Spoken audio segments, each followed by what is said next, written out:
National crush Rashmika వరుస pan India ఆఫర్లతో దూసుకువెళ్తోంది. ఎలా చూసినా కనీసం 2 ఏళ్ల వరకు పాన్ ఇండియాని ఊపేసే బంపర్ ఆఫర్లతోనే రష్మిక బిజీ అయ్యేలా ఉంది.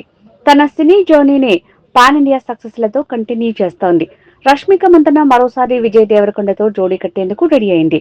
మరోసారి గీతా గోవిందం డియర్ కామ్రేడ్ కాంబినేషన్ రిపీట్ కాబోతోంది. హ్యాట్రిక్ కొట్టేందుకు సిద్ధమైంది. విజయ్ దేవరకొండతో రాహుల్ సాంక్రత్యాన్ మూవీ మరో నెలలో పట్టాలెక్కనుంది. ఈ మూవీలో విజయ్ జోడీగా రష్మిక కన్ఫర్మ్ అయిందంటున్నారు. అలానే ప్రభాస్ రామ్ చరణ్ మూవీ ఆఫర్లతో బిజీ కాబోతోందట. పుష్ప 2, యానిమల్, చావా హిట్లతో పాన్ ఇండియా లెవెల్లో దూసుకువెళ్లింది రష్మిక. ఇప్పుడు ధనుష్ తో శేఖర్ కమల చేస్తున్న కుబేర మూవీని కంప్లీట్ చేసే పనిలో ఉంది. ఆ తర్వాత ఏంటంటే వెంటనే యానిమల్ సీక్వెల్ పేరు వినిపిస్తోంది. ఇక రామ్ చరణ్ తో సుకుమార్ చేయబోయే మూవీలో కన్ఫర్మ్ అయినట్టే అంటున్నారు. అలానే రష్మికకు రెబల్ స్టార్ నుంచి కూడా బంపర్ ఆఫర్ వచ్చినట్టు తెలుస్తోంది. రెబల్ స్టార్ ప్రభాస్ తో హను రాఘవపూడి చేస్తున్న ఫౌజీ మూవీలో రెండో హీరోయిన్ గా రష్మిక కనిపించబోతోందట.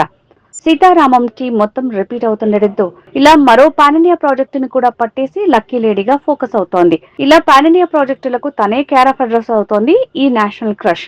మా వీడియో గనుక మీకు నచ్చినట్లయితే సబ్స్క్రైబ్ చేసి, లైక్ చేసి, షేర్ చేయండి. Thank you.